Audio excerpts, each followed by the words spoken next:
Mr. Chairman. Good morning and welcome to the state of Florida. I am Bill Cowles, the Orange County Supervisor of Elections.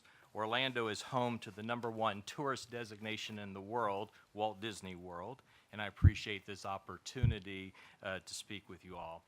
As you've heard, the state of Florida, we have 67 counties. All but one county has an elected supervisor of elections, and you'll be hearing from Miami-Dade County, which is an appointed position. We are elected at the same time as the president, so we're on the ballot as well as conducting the largest election in the year. We are the administrators of election law. We're not policy makers, and our funding does come from our Board of County Commissioners along with grants that are made available by the state and by the federal government. I've worked in the Orange County Elections Office for the past 24 years. Following the 2000 election, I believe that the election reforms recommended by Governor Jeb Bush's task force and the changes enacted by the Florida legislature in 2001 were positive steps for both the state and the nation. These reforms were held up as models for other states and was probably included in the creation of the Help America Vote Act. Some of the things that we gained from it, obviously, was the elimination of lever machines and punch cards. We got standards for ballot layout, uniform roles for determining voter intent, procedures for counting recount, the introduction of provisional ballots, and we formalized early voting as a way to reduce the pressure on polling places on election day. And of course, the Help America Vote Act added to that with the creation of statewide databases, voting system standards and testing, which you've heard Florida does its own testing, funding for voter equipment upgrades and systems for persons with a disability, and grants that help us with poll worker recruitment, voter education, and making polling places ADA compliant, and of course the creation of the Elections Assistance Commission. In 2000, the majority of all votes cast were voters at their assigned polling places. Absentees required excuses to be checked off and was the only alternative to voting on election day. Since then, the election process has changed to where we conduct 3 unique elections for each election. Early voting has become very popular with the voters. We are a service industry community due to our tourism, and most of the voters do not work a traditional 40-hour week. A voter can go to any early voting site in the county to vote, and state law places various limitations on supervisors with respect to conducting early voting. We have limitations on the number of days, but we also have limitations on hours, as well as the locations we can use. And prior to the legislation passed just this year, we were limited to elections office, libraries, and city halls. But to be successful, we need large space to put in a large amount of equipment and move people and have adequate parking. Absentee voting continues to expand. Florida is now a no-excuse state. We dropped our second primary in order to be able to mail absentee ballots earlier to our military voters, prior to the MOVE Act being passed. All absentee ballots must be in the elections office by 7 p.m. on election night, and a postmark does not count. Our military voters under a federal consent decree have 10 additional days after the elections to have their ballots counted. The absentee ballot totals are expected to be in our election night reports. The polling place voting is still the traditional method of voting, with the polls open from 7 a.m. to 7 p.m., and the voter must go to their assigned polling places. We do not have restrictions on the number of voters assigned per precinct. This voting method is the one that is declining since 2000. The election reforms following 2000, along with the expansion of early voting and absentee, served the state of Florida well in the 2004 and 2008 presidential elections. However, the results of the 2010 re-precincting and the 2011 changes to the election law provides insight into the challenges we faced with the 2012 presidential election. Statewide, we were seeing an increased use of early voting and absentee, with fewer voters actually going to their assigned polling place. In Orange County, before we even opened the doors on election day, 40% of the votes had already been cast either at early or absentee. Many of my colleagues experienced over 50% in prior elections. Based on these trends, supervisors decided to reduce the number of polling places as part of our re-precincting to reflect the trend. But the allocation then of our money, our equipment and all put towards early voting and absentees. In 2011, a sweeping election bill was passed that altered some of the factors that contributed to our prior success.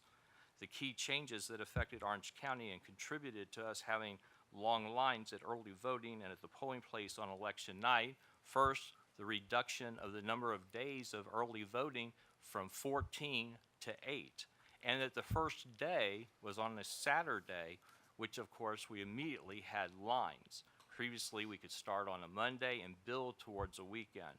We were not allowed to do early voting on Sunday, and in Orange County, we actually opened our office on the Sunday for in-office absentee voting. Without larger facilities, it's impossible to put more equipment in to serve more people waiting to vote. And when you think about libraries and city halls, the community rooms are extremely, extremely small. Because of the fewer days of early voting and the long lines, voters opted to go back to their polling place on election day, a reverse in the trend that we had been experiencing, and this contributed to lines on election day. During the 2011 and 2012 legislative session, 11 constitutional amendments were placed on the ballot. Legislators can exceed the 75-word limit at that time. Most of these amendments exceeded the limit, and with one being over 600 words long. Orange County had 5 charter questions, and under federal law, we are required to print ballots in English and Spanish. Each voter received 3 17-inch bilingual paper ballots printed on both sides. With 3 ballots per voter, it meant more time spent in the booth marking their ballot and 3 times longer to feed the ballots into a tabulator, with each tabulator checking for unders and overvotes. This was also true for us when processing absentee ballots. Some days we were running multiple shifts in order to ensure that we finished by election night. The voters complained about the number of amendments as well as the difficulty of understanding the legal terms being used. The poll workers heard this most from our Hispanic voters, who wanted poll workers to stop and help them understand what was being asked of them. The statewide voter database records indicate who's early voted and who has already absentee voted. The new law requires that any voter who moves between counties and hasn't changed their address by the time they arrive at their polling place, they must do a move-in provisional ballot. The number of provisional ballots doubled in 2012. We have the second largest university in the nation, the University of Central Florida, and are part of a tri-county area that is highly mobile. The increased work on poll workers, the post-election verification process, and on our tabulation time. We were the first county in the state of Florida to have laptop computers in each polling place, and we could have verified the voter's previous address and voting status in the poll if the law had allowed. I'm grateful that the Florida legislature in 2013 has reversed many of these changes made in 2011. To me, the biggest change was in philosophy. One size does not fit all counties, and provided us with flexibility. I was asked to comment on preparations for natural disasters. Let me just share a few observations.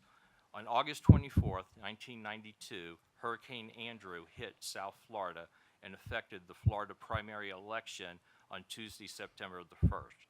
The state had to go to court to get relief. That following general election, we did change our state constitution to allow the governor the power to suspend elections if necessary. I believe every state needs to look at their laws to review for flexibility, particularly in these periods of natural disasters. Advancements in technology can help in these situations. Ballot on demand is now a quick way to produce replacement ballots. Vendors are now assisting counties with electronic transmission of ballots to voters. I'm the consortium leader one of two of the Federal Voting Assistance Program EASE grants in Florida, and we use a vendor to help send the ballots not only to our overseas voters, but to our disabled voters. In Florida, we need to change our law to allow for the electronic return of these ballots, and new technologies out there that even take the electronic and turn them into paper ballots. Local jurisdictions need to establish close working relationships with their county emergency management groups. In Florida, we are asked to submit our contingency of operation plan, known as the COOP plan, to the state, which details all of our contacts and arrangements. We have an agreement with the company that delivers our voting equipment and with our Orange County Convention Center that whenever a hurricane is approaching, we can load the 18-wheelers and with our voting equipment and drive them right into the building for protection during a storm. I would hope that moving forward, the federal government will focus on the following issues: maintaining the Elections Assistance Commission with an emphasis in gathering and sharing best practices in election administration, encouraging innovations in voting technology, and I'm not referring just to voting tabulation systems, and be a source of funding to states and local jurisdictions. Limit the need for legislation to issues of national importance.